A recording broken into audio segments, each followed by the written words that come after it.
We are so grateful to host this City Council Candidate Forum with our partners, the Scottsdale Progress and the Scottsdale Area Chamber of Commerce. I'd like to introduce our moderators this evening. From DC Ranch, we have Chris Irish, Director of Public Affairs. From the Scottsdale Progress and Times Media, we have Executive Director Paul Maryniak. And of course, from the Scottsdale Area Chamber of Commerce, we have President and CEO Mark Stanton. I also want to welcome all of the candidates. Thank you for spending some time with us tonight and allowing us to get to better understand your vision for serving the community of Scottsdale. Before I turn it over to the Chamber's Community Relations Manager, Lisa Randall, I just want to remind you all that I think it's 13 days away. On August 2nd is the primary election. So please, I know I said put your cell phones away, but mark your calendars for August 2nd. Make sure you get out and vote, cast those votes. Very, very important. And with that, welcome, and I'll turn it over to Lisa. Thank you, Jenna. As she said, I'm Lisa Randall. I am the Community Relations Manager for the Scottsdale Chamber. Tonight's forum is brought to you by Scottsdale Vibes and Chamber member Alicia Haygood.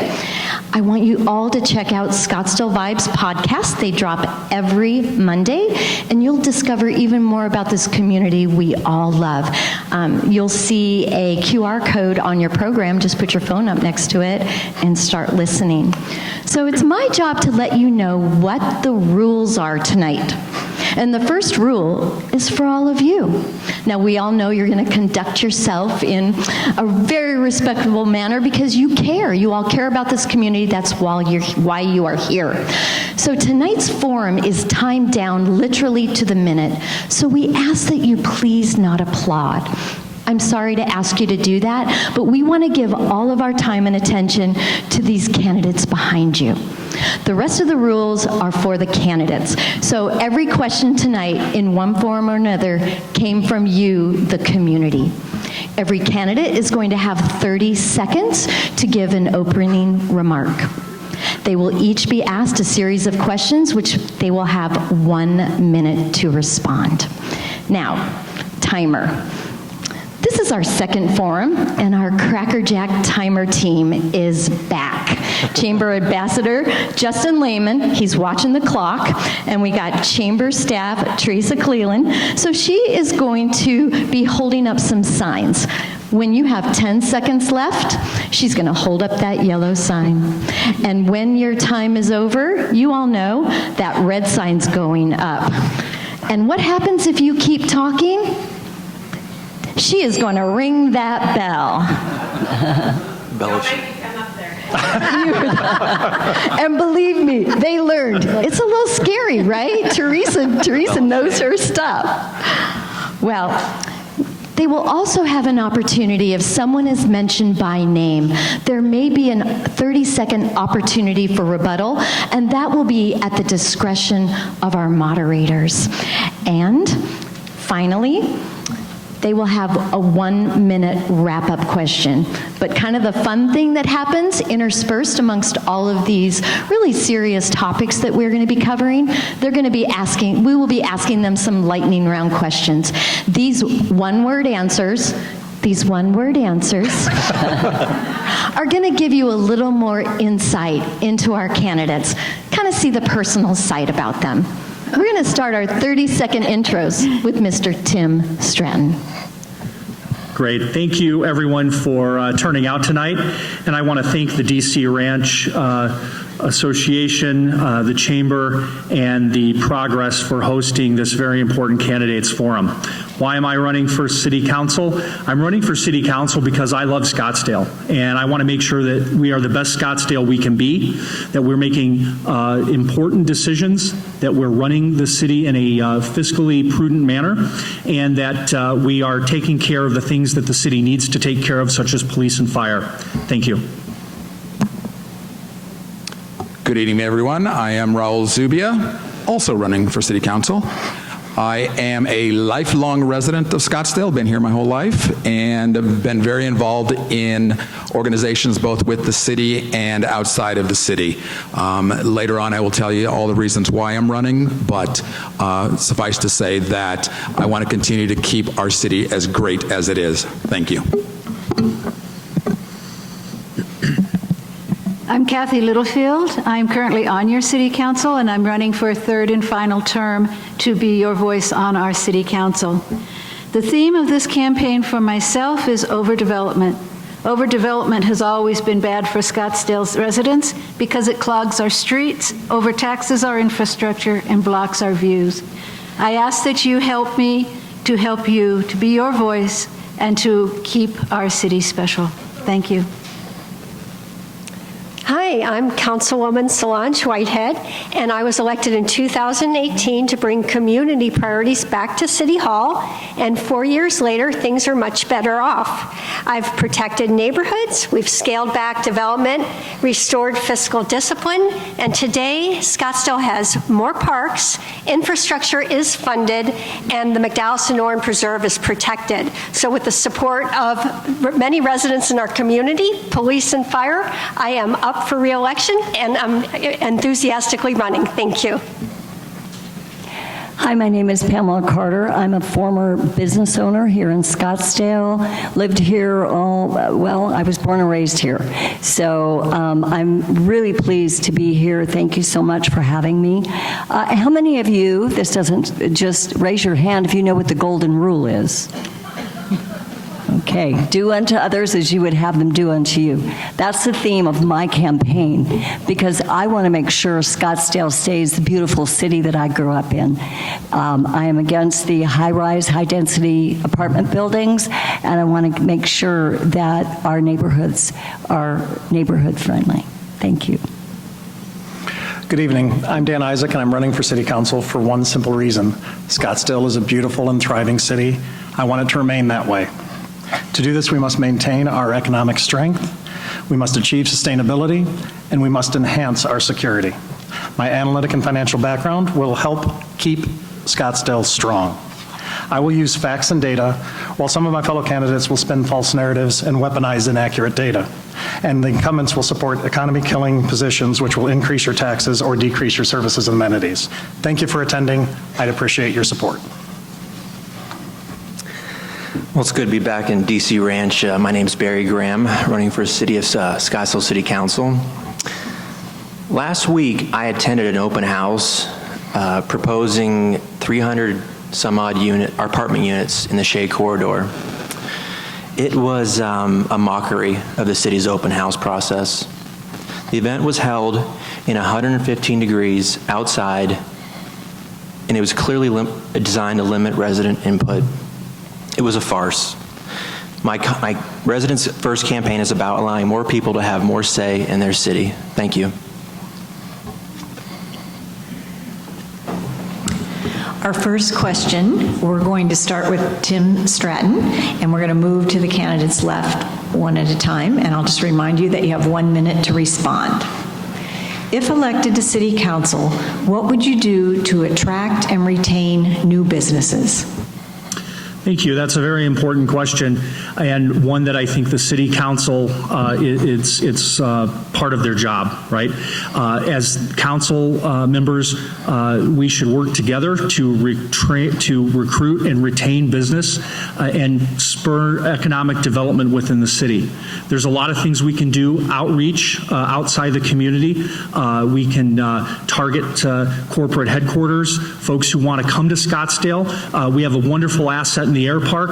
We have wonderful amenities here, lots of office space, and we need to do a better job attracting jobs to Scottsdale, whether that be in the medical field, in the educational field, or in software and high tech. We have a great opportunity here, and the City Council can really step up to the plate and be a cheerleader of sorts to attract quality development, because the more development and jobs we have in Scottsdale, that will lower our taxes and increase our property values.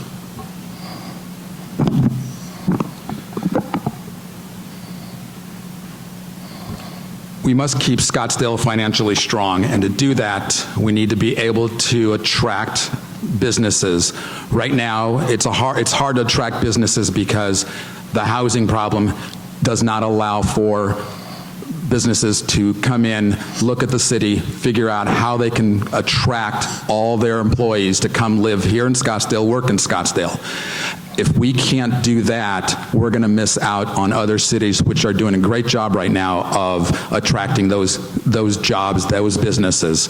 Another way to do it is using tourism as a way. People come here, they visit, they want to be able to play, have fun. It's a way to attract people to come back, live here. I know several people who came here on vacation and then decided to move here because they thought this was the great city. We need to work closer with the business development department also to try to attract businesses. Thank you. Hi. We do a lot to attract new businesses here in Scottsdale. We have an entire department, our economic development department, that brings people here, goes out and meets with people in a lot of the different shows and presentations that they have, and they bring people here to Scottsdale. A lot of what Raoul said is true also. People come here to visit. They come to see the desert, they come to walk our trails, they come to see our downtown, our old town, and they love it. And they fall in love with Scottsdale, and they love our low profile, our open spaces, and our desert. And they come and they say, this is where I want to plant my business. This is where I want to grow.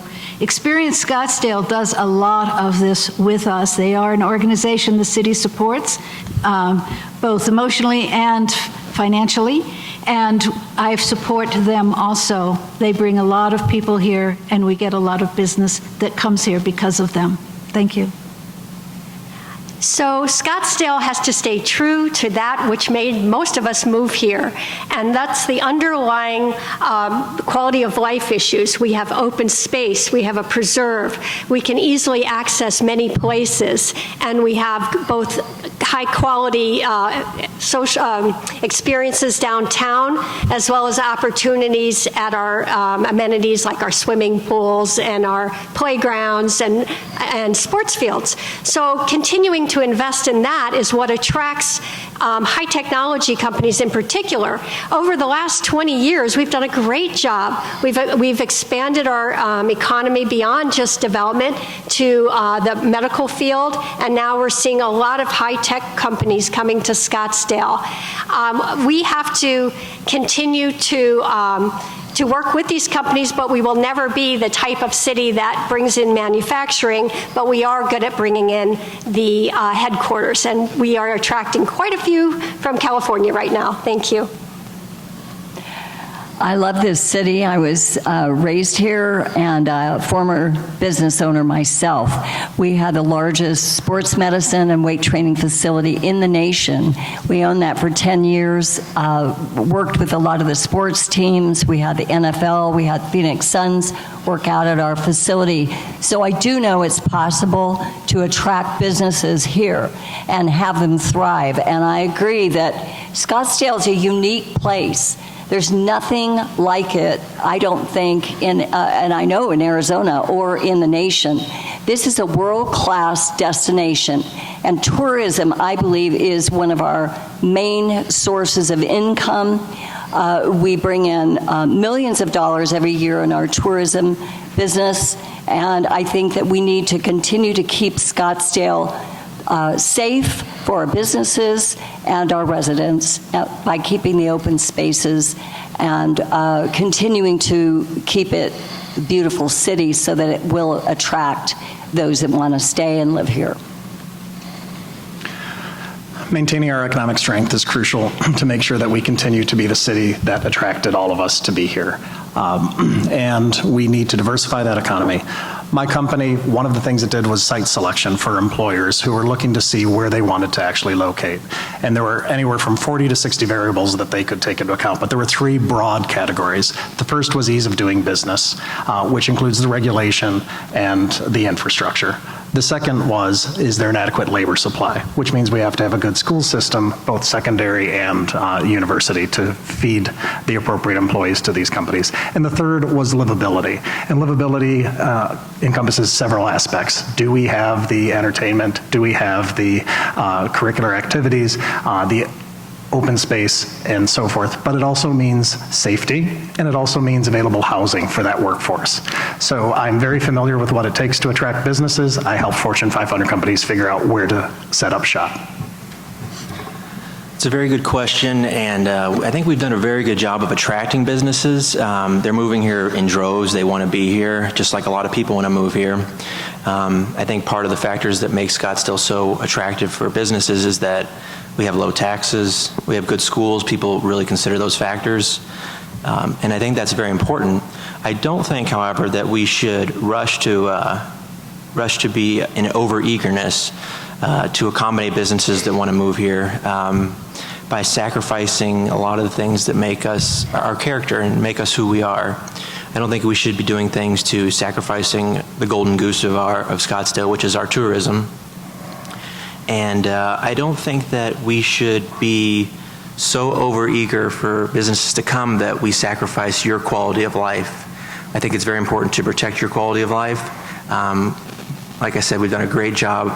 Second highest concentration of businesses and companies in the state of Arizona is the Scottsdale Air Park. And they want to keep coming. They're coming in droves. We have low cost, we have great city, and we've got great schools. Thank you. Okay, our next question, and you will all have a minute to answer. We're going to start with Raoul. Would you support changes in the public art ordinance to expand the geographic locations where private developers are required to build public art as part of their projects? The short answer is yes. I would support that. I think one of the things that Scottsdale was built on years and years ago was the fact that this was a little art cove for up-and-coming, struggling artists.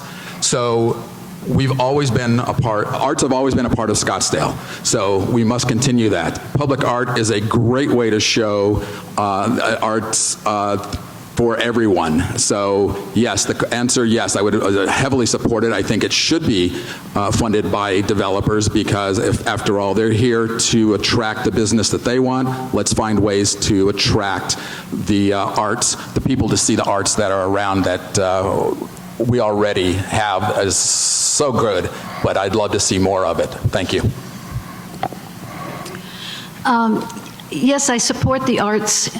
And our businesses now, that when they come here to Scottsdale to build and develop, they actually have an art part of their development program where they do public art for the city of Scottsdale. It goes through our arts and cultural groups and organizations, which are made up by citizens and who have an art background, unlike myself. But they do a lot of that kind of work there. Would I expand that?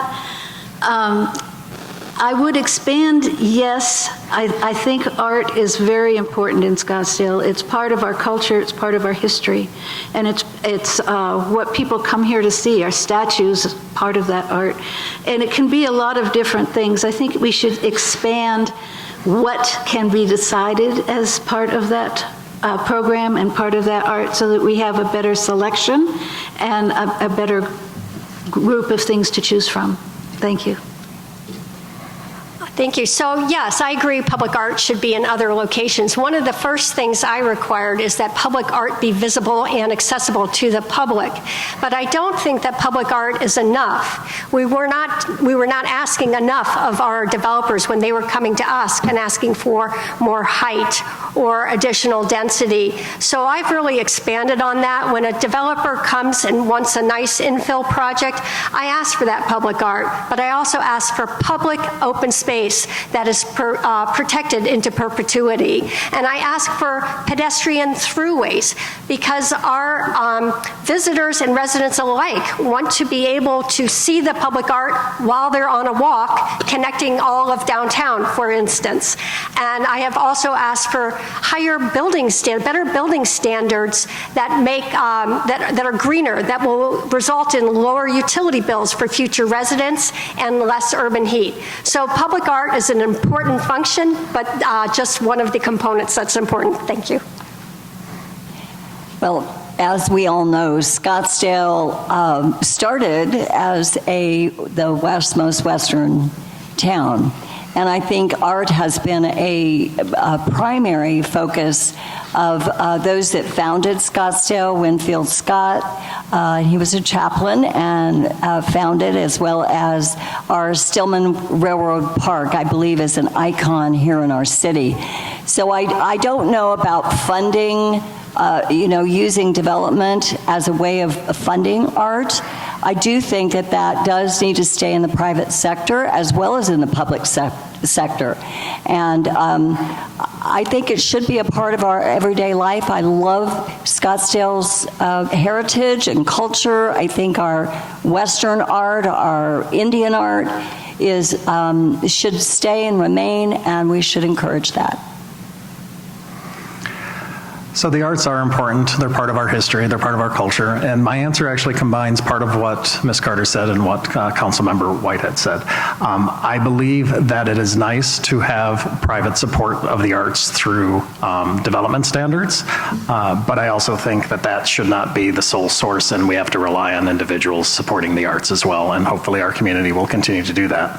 I also agree with Councilmember Whitehead that while it's nice to have that as an option for developers, I don't think that should be necessarily required because, as she mentioned, there are many other things that are important to our city: sustainability, open spaces, setbacks, and things like that. So I would not want to be overly prescriptive by saying a developer must contribute to the arts, but I certainly think it should be on the menu for them to select so that we can continue to meet the needs and desires of all of our residents. Thank you.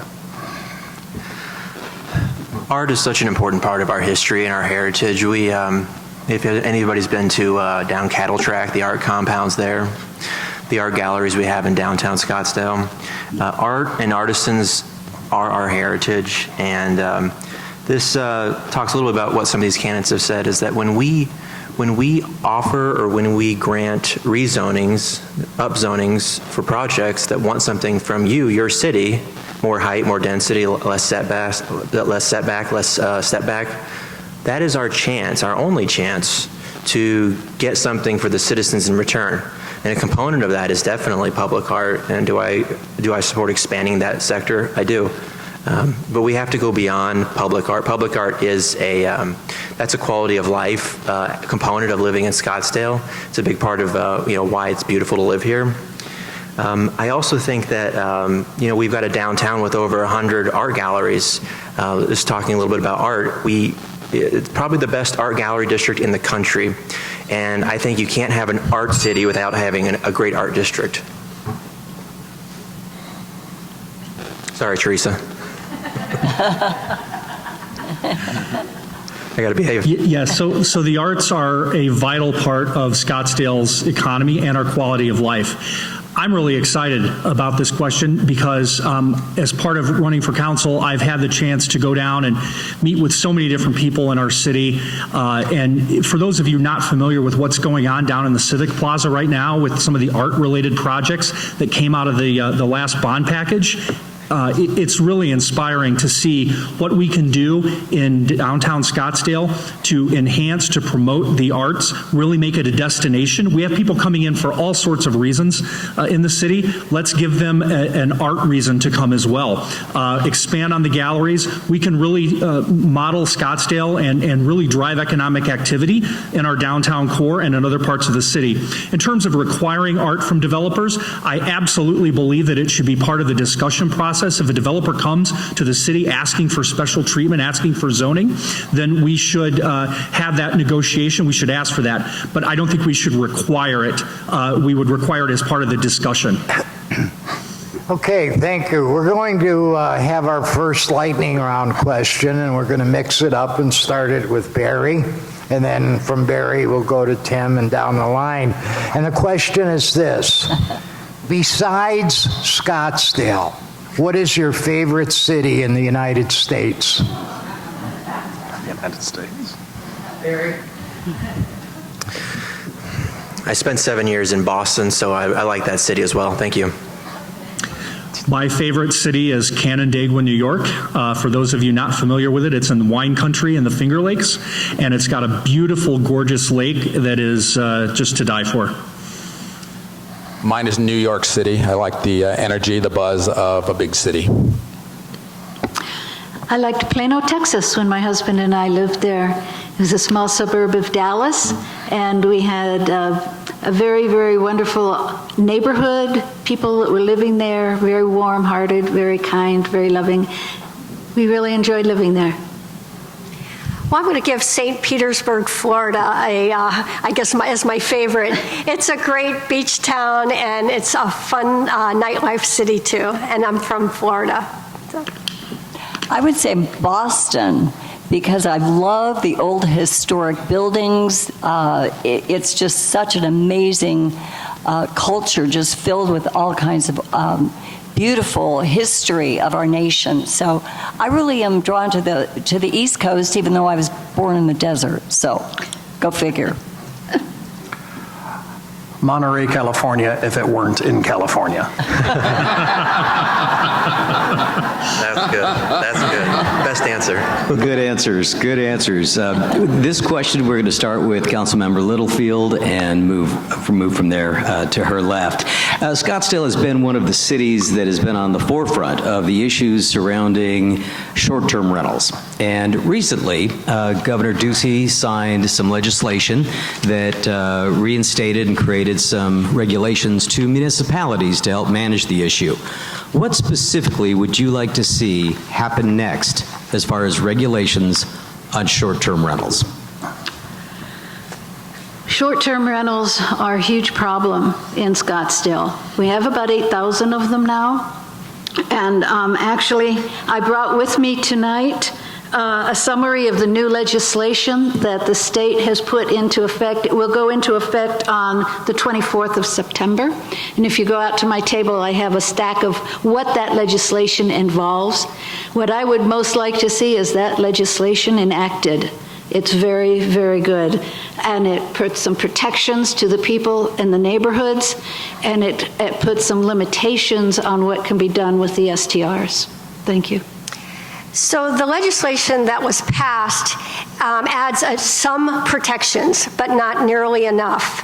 The short-term rentals have been unregulated, and the playing field has very much tilted to out-of-state, out-of-country owners that really don't care about Scottsdale. And as Councilwoman Littlefield said, we have anywhere between 5,000 and 7,000 or 8,000 right now, and they're disrupting our neighborhoods. So the new law gives the city the authority to apply some regulations based on health and safety, but not based on zoning. So we have no additional power to limit how many homes are turned into short-term rentals. It also doesn't give us any power to really regulate the number of people staying in the home. We have an ordinance that says 6 adults per house, and yet this new law gives us nothing when these short-term rental owners are advertising 24 in a 3-bedroom house. So it also does not allow us to revoke a license forever, and that is the one thing I'd like to see done. Thank you. I actually was the only candidate that knew about SB 1168. When I brought it up, one of our other candidates said there was no such bill. I am endorsed by Senator Nancy Barto, and I knew about this bill, and I brought it up in one of our last debates. So I know that this bill is supported by those that want to make our neighborhoods safe, and they want to keep regulation on the short-term rentals. I can't tell you the amount of people I have spoken to that have literally cried with me over what's happening to their neighborhoods with these short-term rentals. I was the only candidate that brought this up in our last two debates. So I really do applaud our Senate and House of Representatives. I think it does put more restriction and penalties on the short-term rentals and gives our city more power to enforce it. We need to enforce what's already here. Thank you. While I'm glad that the legislature passed that legislation, to be honest, it's really incremental and minimal. I would expect and hope that the city will take the little bit of latitude that's been given to us and apply that to our short-term rentals, because as my fellow candidates have mentioned, it's impacting our housing supply, it's ruining neighborhoods and so forth. I'm for property rights, but not when it starts imposing on other people. Now, the reality is we must, as a city, work with other cities to push back on our state legislature for this what can only be described as horrible government overreach. If a municipality wants to put regulations in place, they should be able to. If an HOA wants to amend their CC&Rs, they should be able to. So while I'm glad that our legislature made some progress, it is so minimal, it's not enough. But in the meantime, Scottsdale should enforce what we can. Thank you. Talk a little bit about how I feel about STRs. They are hollowing out the neighborhoods. They are replacing homes with unstaffed mini hotel LLCs. And people are calling the police. The STRs are making you, through public safety, pay for their security. That's what's going on. You think of a normal hotel and they have their security, and they, if somebody's getting rowdy, they pay for that. Well, that's not the case for STRs in Scottsdale. You're paying for it. They're bidding up prices because these are investment companies that are coming in and buying these, and they are removing precious inventory from our neighborhoods.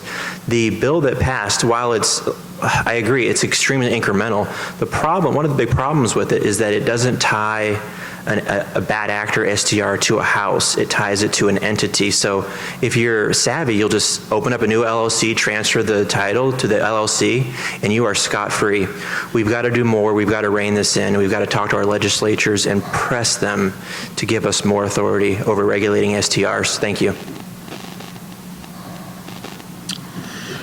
Yes, short-term rentals are a huge problem here in Scottsdale and in the state of Arizona as well.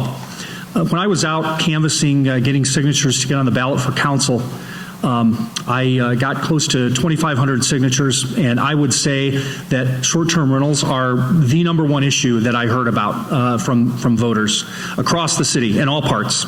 And it's a real problem. The state legislature, did it's a decent job of a first cut of a bill, but we need more. To echo everything else that's been said, it's destroying our neighborhoods, it's taking up rental stock, and it's just not a good way to govern. In addition, the state has the authority to come in if certain legislators that Scottsdale's abusing our authority, they can come in and they can take out our sales taxes and confiscate those. And so we need to address that problem, but we also need to address the short-term rentals. We need to have a registry and a 3 strikes and you're out program. And that's the only way we're going to address the quality of life issue. Thank you. Candidate Stratton was reading my notes because that's exactly what I thought. 3 strikes and you're out. As Councilwoman Littlefield said, there are over 7,000 homes that are STR. That's, 8. And most of them are 3 bedrooms, so 8 times 3, 24,000 bedrooms. Most families want 3 or 4 bedroom homes, so the people that want to move here cannot, because of LLCs, others from out of state, cannot are coming in and buying it, and so families cannot move here. And our other type of housing is not keeping up with the demand. So yes, 3 strikes. Now the legislation that was just passed is more of a Band-Aid than anything else. So yes, I like the idea of the 3 strikes and you're out. Find a way to make the person responsible, the owner responsible for the activity in their house. Thank you. For our next question, we'll start with Councilwoman Whitehead. With the preserve tax sunsetting in 2025, would you support expanding the tax as a quality of life tax to include bike paths, parks, trails, arts and culture, and more? So when it comes to the preserve and the green belt, every major decision has always been made at the ballot box. So I strongly support letting the voters once again decide, because they always get it right. I have initiated a process to start reviewing a possible tax extension. The new tax would include no infrastructure, so no new buildings, but it would include maintenance and fire protection, police protection for the parks, the greenbelt, and the preserve. When we bought all this land, and when we, in fact, built our parks, we didn't anticipate some of the problems we're dealing with now, which are very expensive and dangerous, such as the invasive weeds in our preserve are threatening the very existence of our preserve, and it's a $1 to $2 million a year problem. So we need to deal with that. We are seeing some increased crime, and we're starting a new park ranger department in the police force. And so I'm looking forward to having the residents review and decide and refer to the voters. Thank you. Could you repeat the question? Her answer was really good, though. With the preserve tax sunsetting in 2025, would you support extending the tax as a quality of life tax to include bike paths, trails, parks, arts and culture, and more? Well, I think we already have that, and I think, again, we have to refer this back to the voters. If you're going to have a tax, then it needs to be on the ballot. I'm not in favor of just raising taxes or doing anything without referring it to our voters. And I do, I'm in favor of having that preserve forever.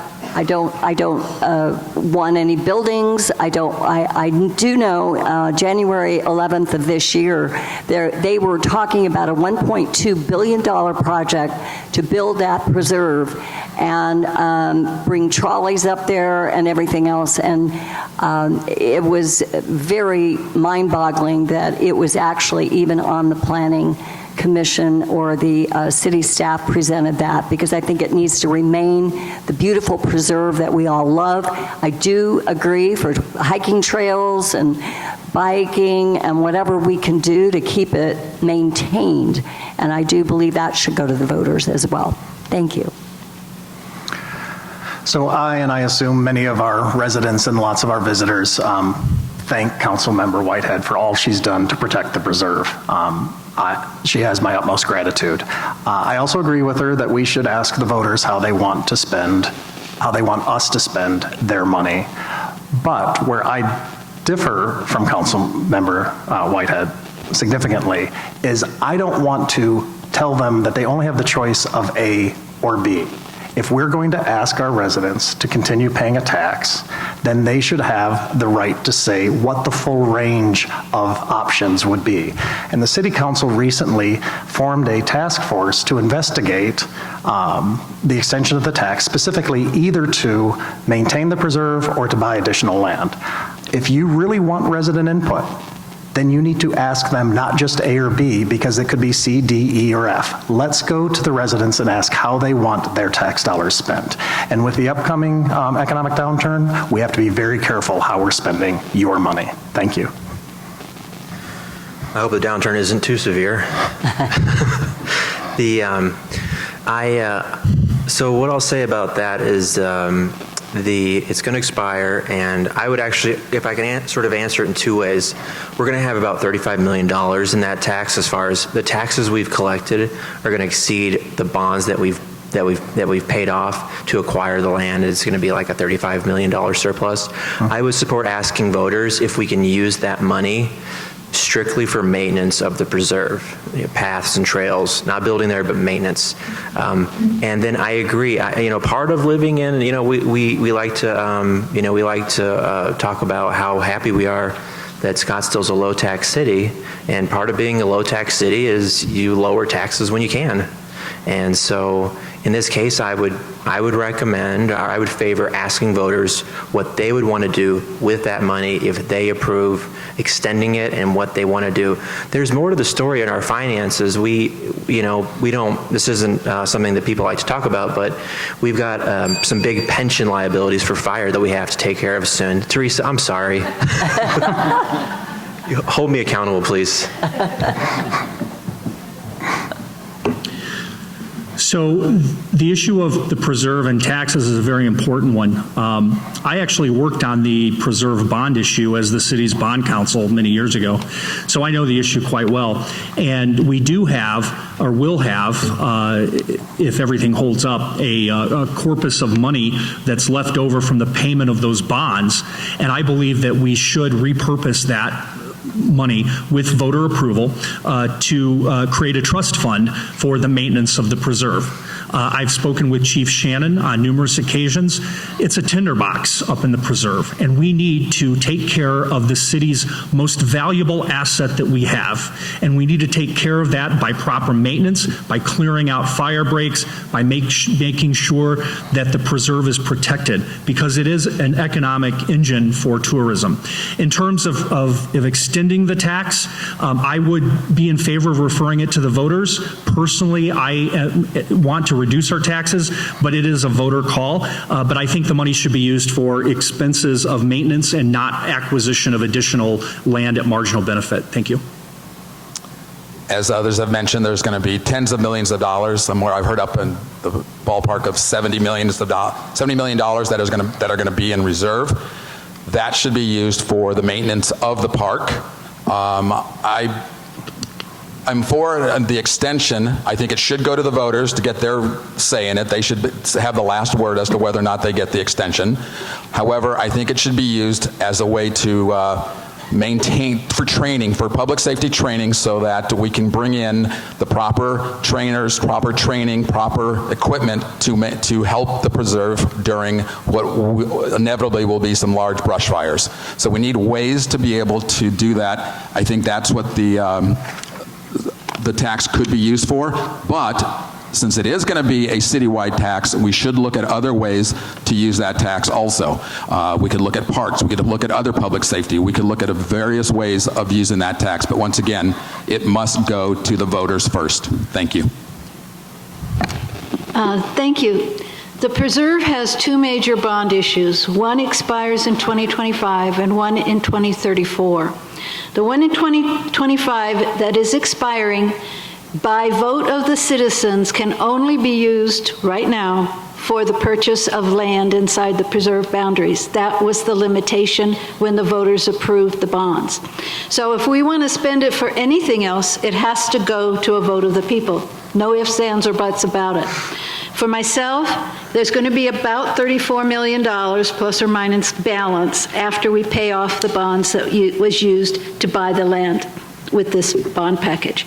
I would like to see a vote go to the people, asking them if we can use this money for the maintenance of the preserve.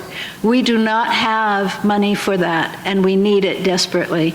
I also am interested not in buying so much more land, but I would like to ask them if they're interested in buying the land near the Crook Neck, which is the migration pattern for the animals, because that's the only place that is very narrow and needs to be expanded. Thank you. We have our second lightning round question, and I'm going to remind you that we want one-word answers, please. One word? One word, one paragraph. This is the easy one for one word. What is your favorite holiday? I'm sorry, and we're going to start this with Dan Ishac. What is our favorite what? Christmas. Thanksgiving. The 4th of July. Thanksgiving. Christmas. Thanksgiving. I would have to say Valentine's Day. Okay, we're going to go back to 1-minute answers with Pamela. If you are elected to City Council, what would be your top 2 priorities? My top 2 priorities would be to protect, preserve, and promote business, tourism, as well as preserving our way of life here. I am not in favor of some of the projects that have been gratuitously passed. $50 million to widen Pima, do roundabouts, the high-rise, high-density buildings that are, I don't want to live in an asphalt jungle. I want our wide-open spaces, and I'm not in favor of upzoning some of these buildings. I think it's wrong. I think we live in Scottsdale because we love this city. We love the wide-open spaces. We love the hiking. We love the biking. We love all that Scottsdale represents. This was a very dear city to my heart, and I love this city, and I would walk in that love for Scottsdale first, people first. That would be my main focus, would be the people of Scottsdale and our neighborhoods. Thank you. So I don't like 2, I like 3, but I'll compromise and just go with 1. Because if we don't maintain our economic strength, we can't do anything else for our city. And yes, you've heard me say this before, I'm very concerned about the economic downturn. We have to be prepared for it. We have to be girding our loins. We need to be careful how we're spending money. The budget that was just approved actually has us decreasing our reserves by $300 million. That's a big chunk of change. And that's not even taking into account some of the inflationary increases to our expense side of our income statement. So we must maintain our economic strength. That includes diversification. Tourism is great. It contributes about 25% of our sales tax through bed and sales tax, and $2 billion to our economy. It's not enough. We need more businesses. We need more diversification. We have to sustain our city. And with that, we can invest in sustainability and make sure we're a safe city and keep residents safe and tourists coming. Top 2 issues, besides short-term rentals, which we can do very limited about, but we should do as much as we can. I think the top issue is managing the kind of out-of-control development that a lot of us are seeing. It's, there's 10, 12, whatever the number is, apartments in the pipeline that are coming to your neighborhoods. Those are approved. Nobody can do anything about it. And the pipeline keeps growing. The requests keep expanding. Your city council is being pressured to add on top of that another 50,000 apartments. That's been said over and over, and that they're being pressured constantly to do that. So I think that's a humongous issue. And what I also think is sort of paired with that is restoring public trust in your city council. It's, as far as things like public outreach, we need to double the size of a public outreach area. We shouldn't be holding meetings in 115 degrees outside. We should have more water transparency. I think we're, looking at a drought, and we shouldn't be adding, hundreds of tons of thousands of apartments. Teresa, I'm sorry, again.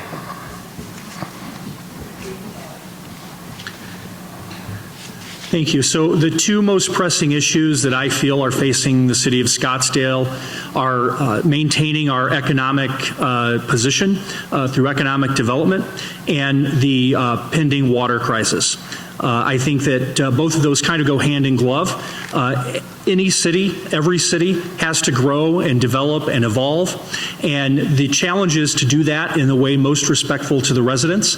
I agree that we need to expand the notification radius on projects to give neighbors, homeowners associations, and the like more opportunity to come and comment on projects.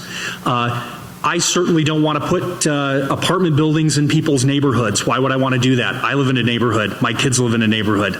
I want appropriate development where appropriate development belongs.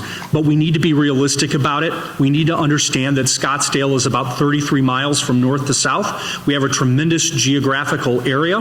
There are places that are appropriate for more intensive development, and there are places that are not. And we need to manage that. And that is what I will do when I'm on council. Thank you. Like everyone else, it's the economy. We must sustain our vibrant economy. We are that destination city that people love to come to, but if we stop growing, they're not going to come. We're not going to have the revenue from taxes. We are going to lose out in shared revenue through the state. We do, as Mr. Stratton said, we do need some development. We need to put it in places that it makes sense. We can't put it in neighborhoods. We can't go with high-rise just for the sake of high-rise. We have to find ways to be able to create housing. We have to find ways to be able to attract better businesses here, businesses in general, and the way to do that is to put them in places that are falling apart. Some of the old strip malls that seem to be just sitting there stagnant. Thank you. Thank you. My number one priority is water. The water levels of our lake are dropping fast. The CAP contributes 76% of our water supply, and it is expected to go to stage 2 by the end of August this year, with stage 3 coming shortly thereafter. This is not something we just sit around and talk about over cocktails. It's real, and it's vital that we get a handle on this. I think it's the most important issue Scottsdale faces today.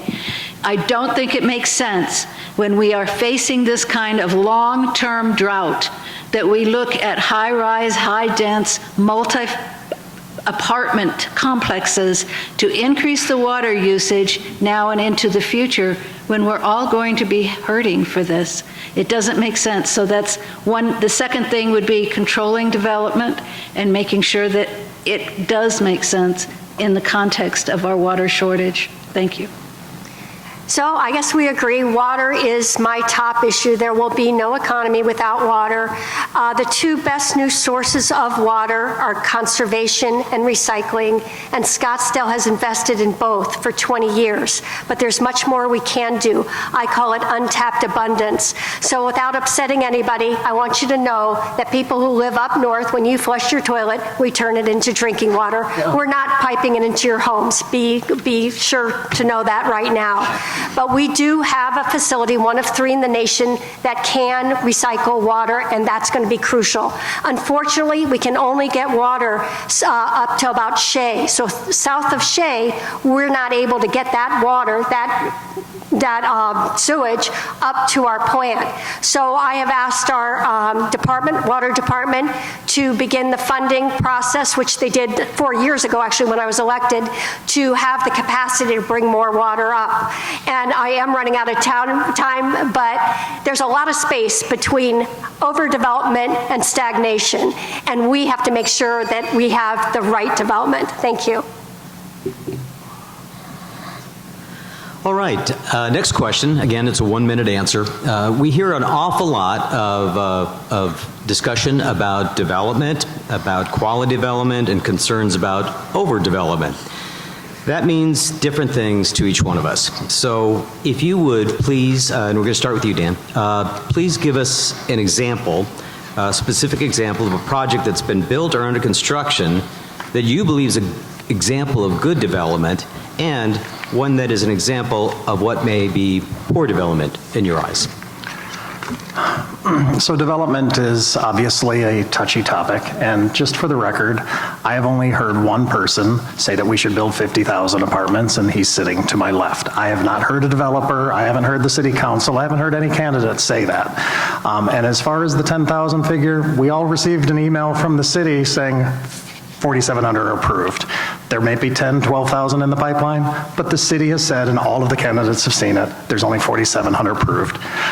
An example of a development that I supported, and I spoke at the council meeting, was actually Greenbelt 88. And it was an aging strip mall that was already blocking the Greenbelt. It backed up to dumpsters and loading docks actually face the Greenbelt. The proposed development was actually going to create nice apartments, commercial space, and actually improve what's an aging and 25% vacant strip mall. So I fully supported that. I'm out of time. Do I get a minute and a half as a rebuttal also included in there, Mark? 1 minute, okay. Quality development is, I mean, it's simple. It's when you have sufficient resident output so people know what's going on. The development reflects our city's character. It protects our tourism. It's appropriate for an area, and it has support from the residents. That's what quality development is. An example I would say is probably good quality is the Optima at Highland and Scottsdale Road is a beautiful piece of architecture. And I would actually differ with my fellow candidate. I would say Greenbelt 88 was an example of a poor development. When I was on Planning Commission, I voted against it because imagine it was a commercial center, a local shopping center, and imagine if we told you you're going to have to travel twice as far now to go to the grocery store or wherever it is you want to go. Our precious commercial real estate, it should not have happened. So I think that's an example of a poor development project. Thank you. So quality development does mean many different things to many people, but there are some economic realities at play. One of those is that retail trends are changing, and we have some folks that would want to stand in front of retail trends across the United States. We have, you all have seen them around town, many aging strip malls and old big box stores with a former Jewel or a Safeway or a CVS that are now vacant and boarded up. That raises no one's property values. Greenbelt 88 was an exact example of this, where an aging strip center retail area was taken and repurposed for the modern era. We cannot stand in the way of progress. However, that progress does need to be contextual. It needs to fit within the neighborhood.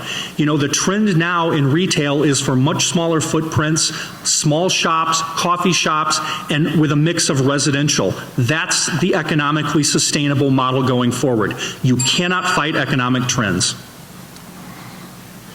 I also supported Greenbelt 88. I thought that it was a great project. There was not a grocery store there. There is an Uncle Sal's, which is going to stay there. There is a Starbucks, which is still there. There are other stores that and businesses that are given the option to stay. But it was an aging strip mall. It didn't serve much purpose anymore. We brought in, not me, but developers brought in a great looking project that overlooked the Greenbelt, that overlooked what everybody loves about this city, the parks, the Greenbelt. So it was a perfect example of, and they did listen to the residents because they reduced the number of apartments that were going to be there originally, and talked to the residents, talked to others, and decided, no, we're not going to put that many on there. One development that I don't think is worthy is just north of Palm on Scottsdale Road on the west side. Very ugly. Okay. Good development to me reflects the character, the look, the feel, the texture of Scottsdale. And it will support tourism. It will reflect what people come here to see in the tourism industry. The Western look, the Western feel. It doesn't have to be, horse stables or anything like that, but just the look, the feel, the texture. And it's very easy to get. We don't need to have glass and chrome all over the place. That's what people enjoy. That's what people come here for. I support tourism, and I support building those things that the tourists want to see. Also, for poor development, I would say Greenbelt 88 is extremely poor. Over 1,000 residents emailed me, called me, wrote me letters, and talked to me saying, don't do this to our neighborhood. We don't have the infrastructure to support it. The roads can't carry this kind of traffic. It blocks our views of the Greenbelt. We need to listen to what residents say. Thank you.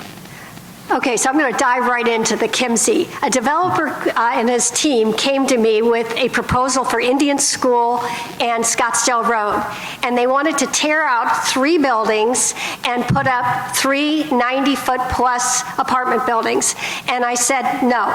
So where did we end up? We ended up, the one building that they wanted to tear down was Scottsdale's first City Hall. So the developer agreed to preserve that City Hall, buy it, preserve it, and invest $1.5 million into its renovation and make part of the building public.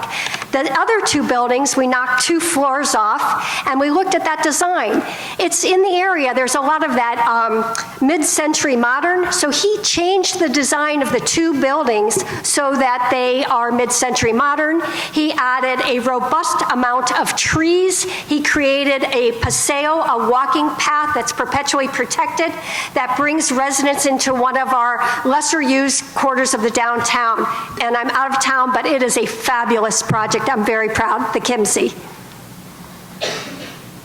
Well, I'm not in favor of a lot of the projects. There was one that I did attend, 92nd and Shea, that's up again, over almost 300 units. The project was held in 115 degrees. We had one of our council members, Kathy Littlefield, fell because it was so hot. She got hurt, but she's okay. She's here. But I'm not in favor of building these. Think about it this way: if you were in 2 or 3 acres and you brought, or even 8 acres, and you bring in 300 homes into that space, even though it's going high, think of that's 600 cars, that's probably 1,200 people if you have a family there.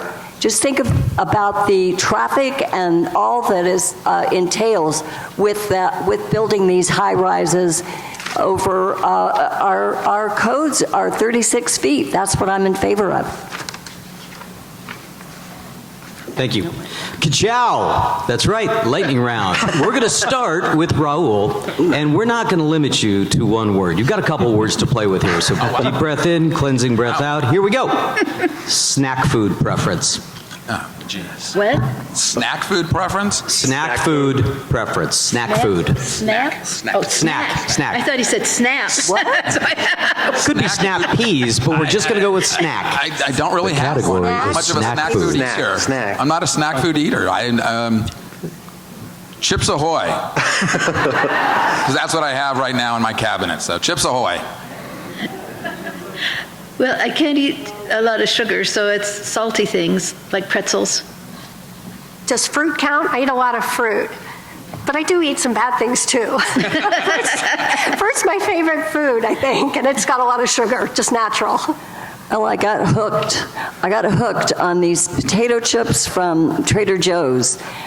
They discontinued them. I was so upset. You didn't anyway, I could eat a whole bag of those. They were so good. Russet potatoes, and they made them just so tasty. I just could eat a whole bag. So anyway. Ben & Jerry's ice cream, and they lie. They say there's 4 servings in a pint, but we all know it's 1 serving.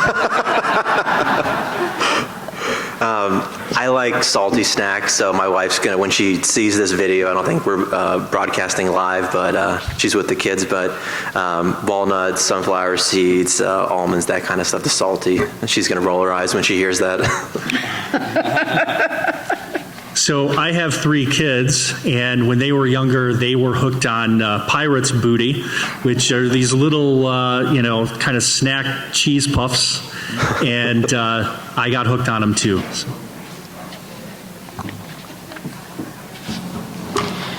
Our next question, we're going to start with Barry Graham. Tourism is a huge economic driver for Scottsdale. How would you specifically support the industry to help ensure that it flourishes? Chris, that's a great question, and that's a lot of what my campaign is based on. I think the question was, it's a driver of tourism, or tourism. Tourism is the golden goose of our city, and we just can't have everything. We can't have 14,000 apartments, whatever the number is that are coming, that are authorized. It was disputed, the numbers I said, but those aren't my numbers. Those come from the city. In the 50,000 apartments, I think that's going to have an adverse effect on your tourism. Tourists come here, high quality tourists come here. We have wonderful resorts. They spend money, they pay bed taxes, they pay sales taxes. We have to protect our tourism, and that goes side by side with protecting our quality of life. The reason you moved here, the reason everybody loves Scottsdale. We can't have it all. We can't have 50,000 more apartments, plus the 10,000 in the pipeline, plus great world-class tourism, plus art gallery, and we have a water crisis. We can't have it all, and so we have to protect what Scottsdale excels at, and we have to work with the residents to make sure they're on board with the vision when we move our city forward. Thank you. So, tourism is the lifeblood of Scottsdale, and I have actually gone out and spoken with people in our tourism industry and our retail sector, and we absolutely have things in a role that council can play. We need to make sure that we have enough housing stock, for one, to house folks that are working in our tourism industry, and that we also need to have development that is bringing in people from across the country and, in fact, across the world. Folks want to come to Scottsdale, but they need amenities, they need wonderful restaurants, they need great retail. All of this stuff just doesn't happen, and we can have it all. We can have it all. We are a large metropolitan city with a huge population and an even larger geographic area. And there are appropriate areas for certain types of development in Scottsdale. If you want to come and vacation in Scottsdale and enjoy the preserve, we have that. If you want a more urban lifestyle, we have that in the downtown area. We have spring training. We have great retail, world-class restaurants. That's what I want to maintain on City Council. Thank you. Scottsdale's been very good about attracting large events here. We have spring training, we have Barrett-Jackson, we have the Open, and when the Super Bowl comes to town, they may play it in Glendale, but everybody does everything here in Scottsdale. So we must continue to work with Experience Scottsdale to make sure that they are getting that message out so that we can attract tourists, so that we can continue to keep our revenue moving up. We must also, as I said earlier, a lot of people do come here to visit and then they move here. We also need to make sure that we are finding ways to allow them to stay with development and affordability. So working with tourism is the first step in getting people to come here and to move here. Well, tourism is our main industry in Scottsdale. It brings people, it brings money, it brings fame, and it brings a notoriety that we are the best of the best. And that's what we need to keep. We need to maintain that industry, and to do that, we need to protect those things that people come here to see and to enjoy. One of those is the wide open spaces, our preserve. It's unique in the world for a Sonoran Desert preserve. What we have done here is absolutely amazing. And people come here to look at it. They want to walk it and they want to see it. We also have our Western heritage, and that includes our Arabian horse shows and all of that stuff. You know, I went to the Westworld one time. I was walking around having a tour, and the lady who was showing me, she took me down where the people go to have their dinners, and she showed me that and says, that's where the Prince of Saudi Arabia sits. Those are the kinds of peoples that we attract here to Scottsdale with these world-renowned shows. We need to keep those going. Thank you. So tourism does fund 25% of our economy. So all the things we enjoy all year round, 25% of it is paid for by tourists. We know what tourists want, what they want. In surveys, returning tourists listed shopping first, but the preserve second, and golf was somewhere around 7. So we need to expand our open space and ensure that our parks and greenbelt are always maintained and safe. Tourists are telling telling us that they want to be able to walk and bike more places, so we're investing a lot of money in making safer pedestrian pathways. And as I said, any developer comes to me, he hears the same thing: where's the walking path? And they usually provide it. We're also increasing events. Our tourism season used to be 3 months a year. Who can live on that? We've tapped volleyball tournaments and other kids and adult tournaments and putting them in Westworld in the summer. And we've added a number of events that will also bring more tourists during off seasons. Thank you. Well, I think we need to preserve our tourist industry. I do believe we have world-class resorts. We're not running out of events or places for tourists to go. People come here from all over the world, and I want to make sure that we don't have an increase in crime. Homelessness is an issue. Out of control spending in Scottsdale. $2.1 billion is the proposed budget for this city, but I think a lot of the unnecessary spending is spending our taxpayer dollars on things that I don't believe attract tourists. I think we need to maintain what we have and stop the gratuitous spending of our tax dollars. The high-rise developments, the apartment buildings, I think that's only going to bring in more crime, and the drugs trafficking has even increased here. We need to support our police, fully fund them, fully staff them. So yes, tourism brings 25% of our city revenue and $2 billion to the economy. It is imperative that we continue to be attractive, and we are doing a great job. And the folks that experience Scottsdale, my God, again, hats off to them for what they do. Scottsdale is known around the world, and people come here. And there's also the halo effect, because people come here to visit, and then they decide that they want to live here. So we have to make sure that we do offer the amenities that tourists want, and that is all of the different options. It's not just the Old Town, it's not just the Preserve, but it is Major League Baseball, it is Barrett-Jackson, it is the Arabian Horse Show, which, by the way, brings in a remarkable amount of money. So people come for different things, and we have to make sure we continue to add to that list of amenities that get people to come to Scottsdale and spend money.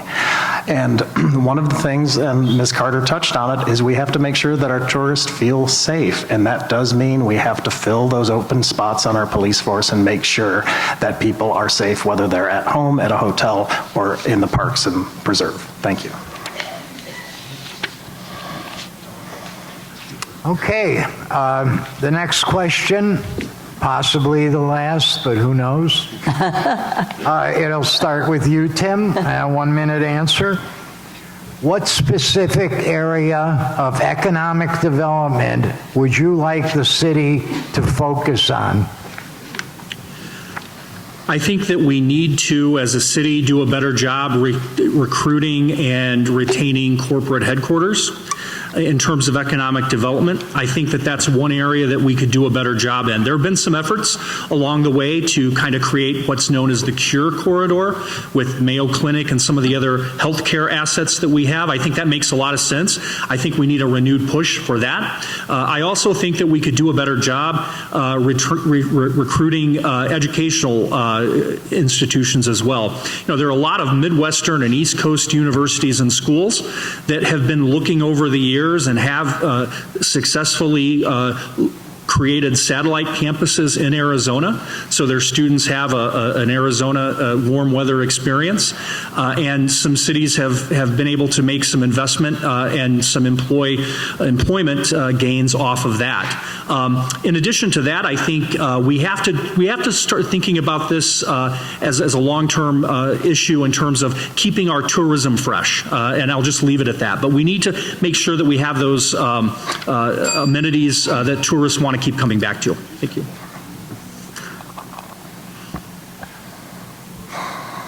I also think that the development department has done a great job of trying to attract business. But some of the business I'd like to see coming in here, perhaps besides corporate headquarters, would be high-tech companies, bringing in their companies and their employees. I think the Cure Corridor is a great example of bringing in those types of businesses and those employees. I think that we should look at not manufacturing, but high tech, maybe some, and healthcare and other types of businesses, of corporations that will attract people that are attracted to Scottsdale. Is that such a thing? In a way that it appeals to their lifestyle, and so I think we should look into those types of businesses. Thank you.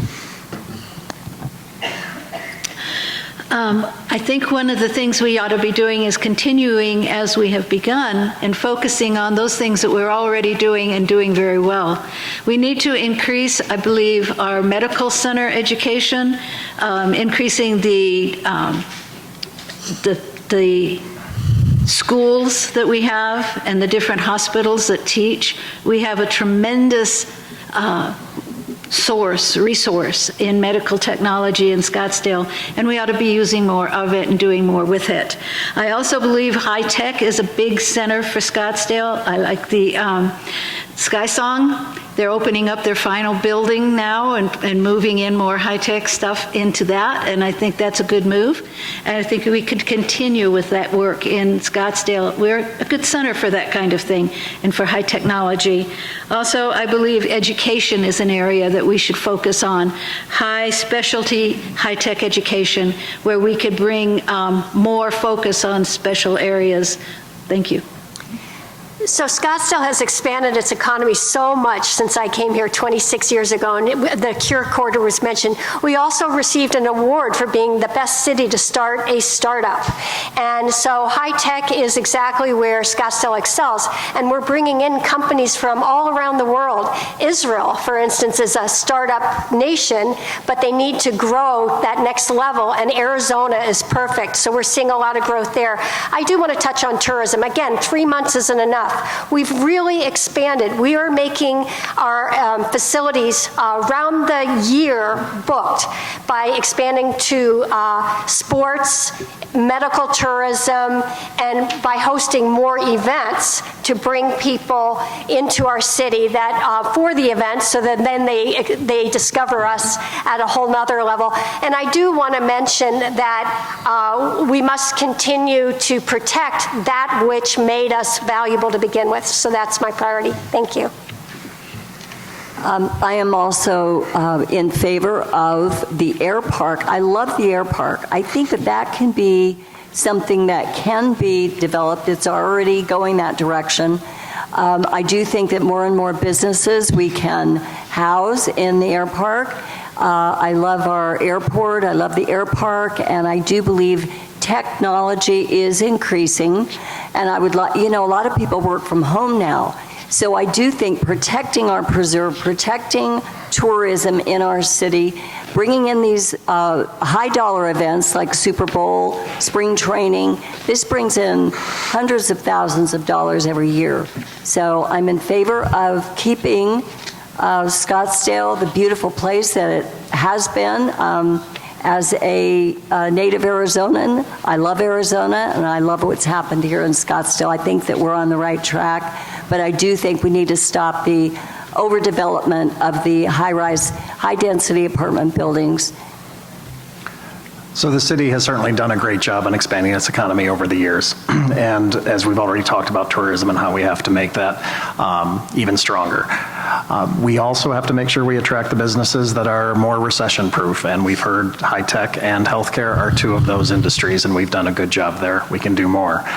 It is important to note that for us to be attractive to employers, we must have a labor pool for them. So our secondary and higher education has to be turning out the people that these employers want. So we have to make sure that we invest in that. We have to make sure that it's safe. We have to make sure that we have housing. And when Barry builds his 50,000 units, we'll have plenty of housing.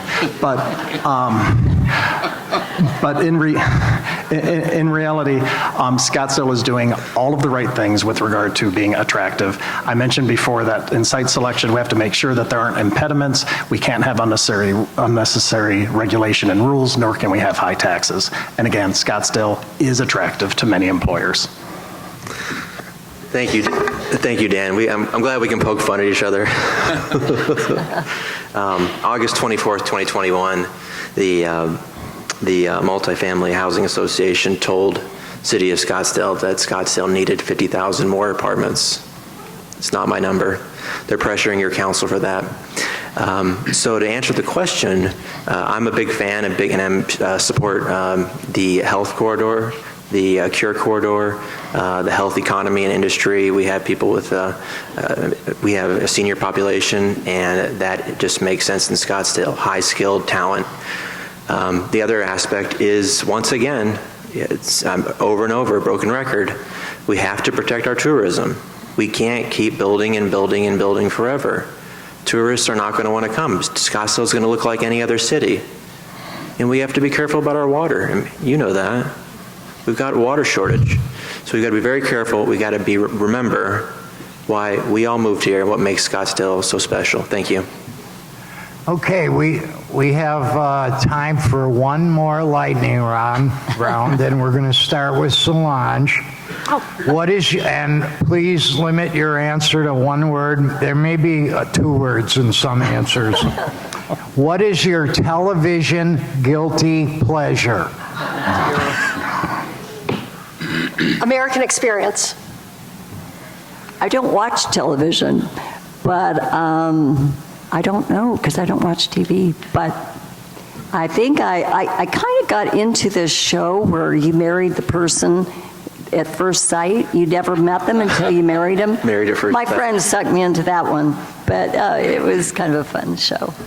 I am really ashamed at my answer, but I'm always going to be honest with you. 90 Day Fiancé. Yeah.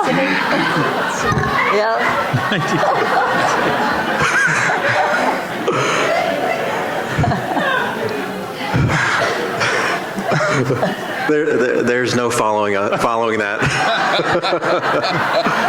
I'm boring, and I like NFL Sunday. That's close to 90 Day. Tim? Any basketball game. Seinfeld. Boring. NCIS.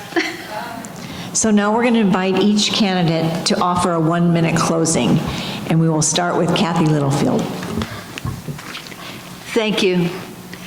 I believe that our residents have the right to expect that their quality of life will be upheld, their legal expectation of upholding zoning will be met so that their homes and their neighborhoods are protected. I believe they should be able to expect that their council will uphold the laws that protect them throughout all of Scottsdale and now and into our future. I ask for your vote so that I can continue to represent you and be your voice on council to do just that. Thank you. So I want to thank Scottsdale Progress, the Chamber of Commerce, DC Ranch, and I guess Scottsdale Vibes for this event tonight.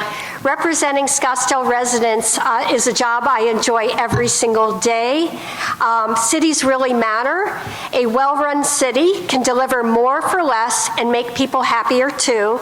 This is particularly true in Scottsdale, and the priorities that I've championed this first 4 years, again and again, have earned the support of the public at the ballot box. We have a general plan that looks forward.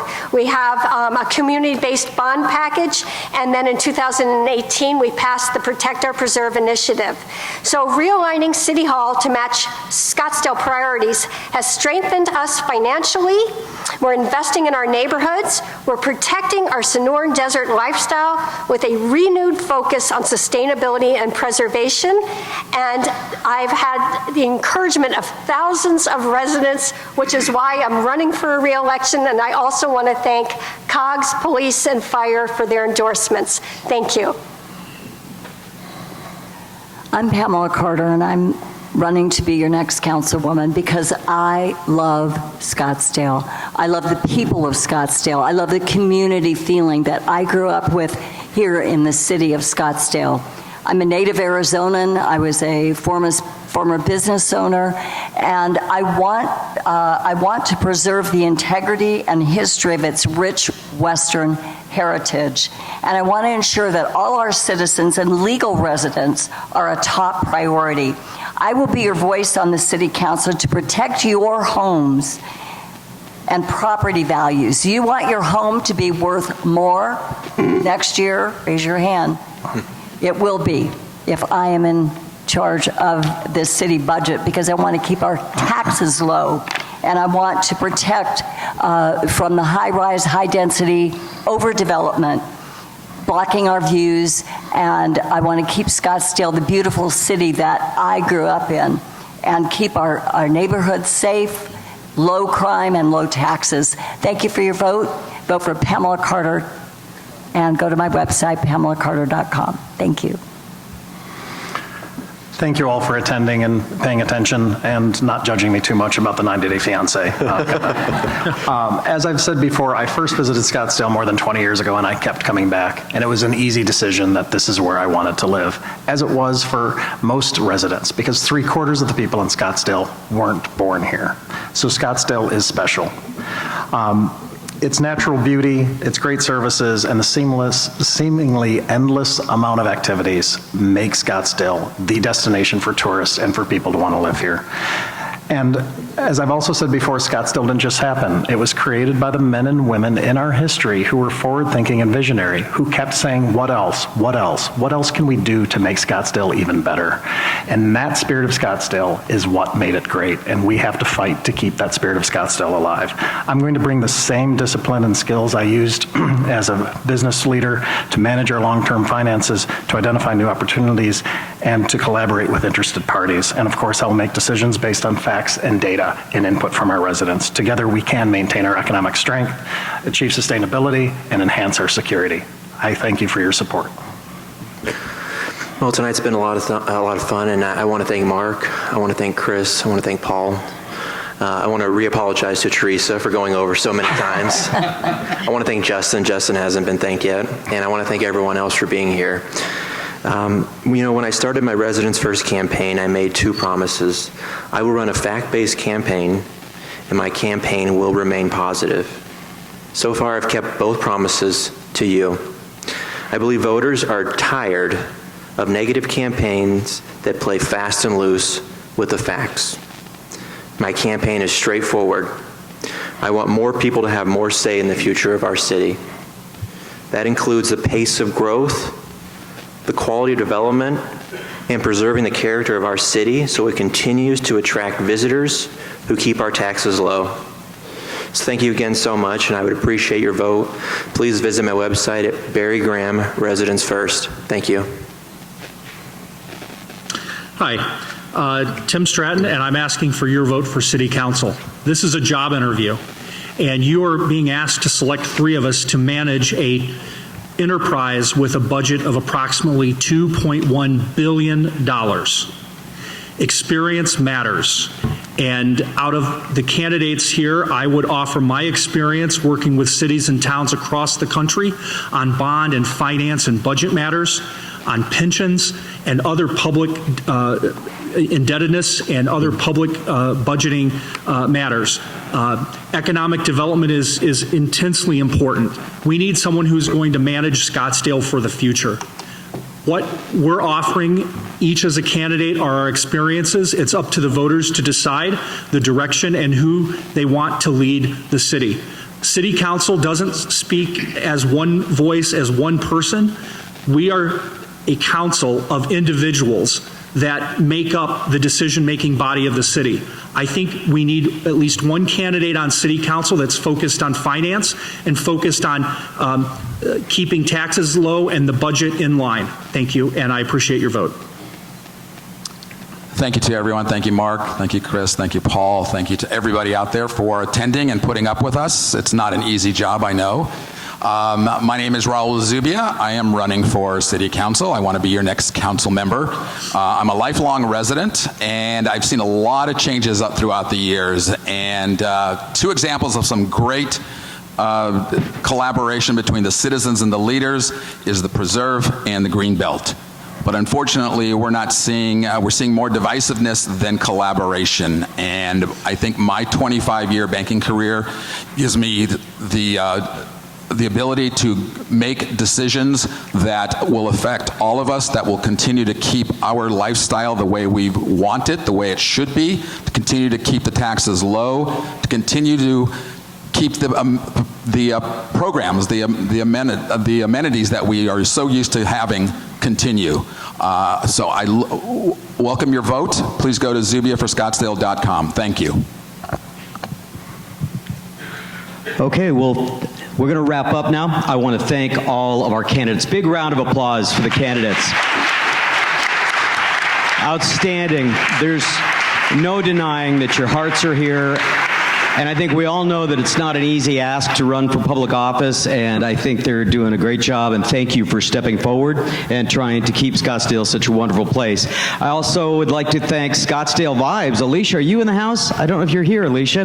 Scottsdale Vibes, make sure you check it out. It's an awesome podcast. A lot of the folks that are up here have been on the podcast or will be, so check out Scottsdale Vibes. And also, what about DC Ranch? Can we get a round of applause for DC Ranch? What amazing location, what a great building, and what a remarkable development is for the community. Also, I want to say the Scottsdale Area Chamber of Commerce 75th anniversary year. Thanks. I see a lot of our board members here, a lot of our members, and thank you so much for that. And I have to say, Teresa is terrifying with that bell, but she is such an important part of the chamber, leading the executive assistant function. And Justin, thank you for being on the board and being here. Hannah, thank you for being here. And Lisa Randall knocked it out of the park. Thank you, Lisa, for everything you've done. I also have to say that it's wonderful to work with the Progress, and Paul Maryniak and his team have been great to work with and very inspirational and helpful, and thank you for the Progress and the Times publications for all you do for Scottsdale. Appreciate it. And finally, I just want to thank everyone for being here tonight. I did recognize there are a couple of celebrities that are out there. I think Rosie Romero, are you in the house?